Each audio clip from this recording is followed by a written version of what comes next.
उत्तर प्रदेश के मुख्यमंत्री योगी आदित्यनाथ ने कहा कि वर्ष 2017 से पहले छात्रवृत्ति वितरित की जाती थी, लेकिन छात्र के खाते में पहुंचती नहीं थी। इनमें मनमानी होती थी। वहीं जो छात्रवृत्ति छात्रों को सितंबर और अक्टूबर में प्राप्त होनी चाहिए थी, छात्रवृत्ति मार्च और अप्रैल तक पहुंचती थी। इसमें भी भेदभाव होता था। और दिखाते हैं पूरी रिपोर्ट।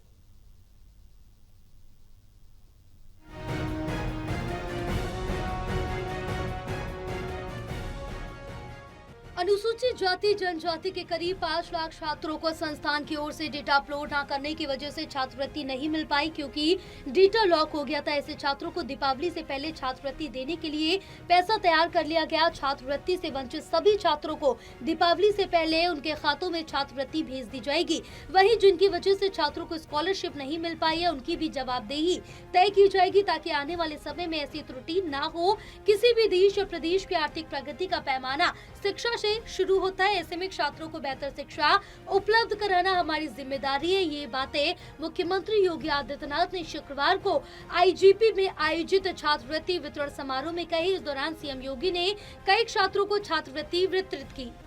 सीएम योगी ने कहा कि वर्ष 2017 में जब हमारी सरकार आई तो हमने वर्ष 2016-17 और 17-18 की छात्रवृत्ति प्रदेश के एक बच्चे को दी गई। उन्होंने कहा कि समाज कल्याण विभाग द्वारा 9 से 12वीं के अनुसूचित जाति जनजाति और सामान्य जाति के 4 लाख छात्रों को छात्रवृत्ति उपलब्ध कराई जा रही है। इसमें पहले चरण में 1,12,000 छात्रवृत्ति प्राप्त कर रहे हैं। पिछड़ा वर्ग कल्याण विभाग के 2.5 लाख से अधिक छात्र छात्राएं और अल्पसंख्यक कल्याण विभाग के 25,000 छात्र छात्राएं सुविधा का लाभ प्राप्त कर रहे हैं। सीएम ने कहा कि वर्ष 2017-18 से वित्तीय वर्ष 2024-25 तक अनुसूचित जाति जनजाति के 1,30,00,000 छात्रों को 9,150 करोड़ रुपए की धनराशि वितरित की गई है।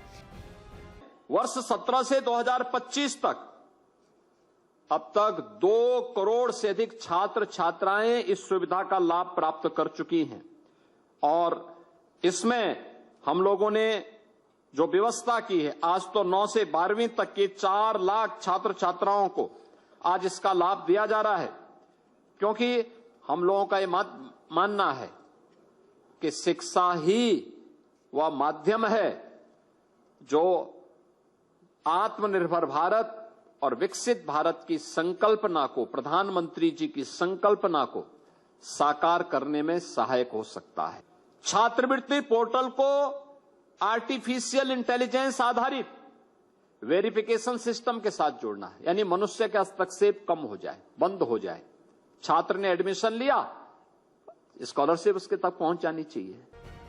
सीएम योगी ने छात्रों से कहा कि आपके हाथों में आने वाली पीढ़ी का नेतृत्व आने वाला है, उसके लिए अभी से मानसिक रूप से तैयार रहिए। हम कैसा भारत चाहते हैं, इस पर अभी से सोचना होगा। याद रखिएगा, विभाजनकारी ताकतों ने देश को गुलाम बनाया था। वहीं प्रधानमंत्री नरेंद्र मोदी के नेतृत्व में नए भारत के लिए अभियान चलाया जा रहा है। वहीं कुछ लोग आत्मनिर्भर और विकसित भारत के लिए फिर से बाधक बन करके समाज को बांटने का काम कर रहे हैं।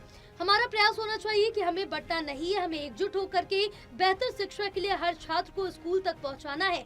हर छात्र और वंचित को स्कूली शिक्षा के साथ जोड़ना है, उसकी शिक्षा के उन्नयन के लिए प्रयास करने हैं। मुख्यमंत्री योगी आदित्यनाथ ने कहा कि वर्ष 2017-18 में 1,648 करोड़, 91 लाख 2018-19 में 1,883 करोड़, 96 लाख 2019 और 20 में 1,887.29 करोड़, 2020-21 में 1,505 करोड़, 53 लाख 2021-22 में 1,081 करोड़, 42 लाख 2023-24 में 1,813 करोड़, 97 लाख 2023-24 में 2,006 करोड़, 13 लाख 2024-25 में 2,861 करोड़, 38 लाख और 2025-26 में 3,124 करोड़, 45 लाख रुपए छात्रवृत्ति दी गई। सीएम ने कहा कि वर्ष 2017-18 में 1,648 करोड़ छात्रवृत्ति दी जाती थी और आज 2025-26 में स्कॉलरशिप दोगुनी हो चुकी है।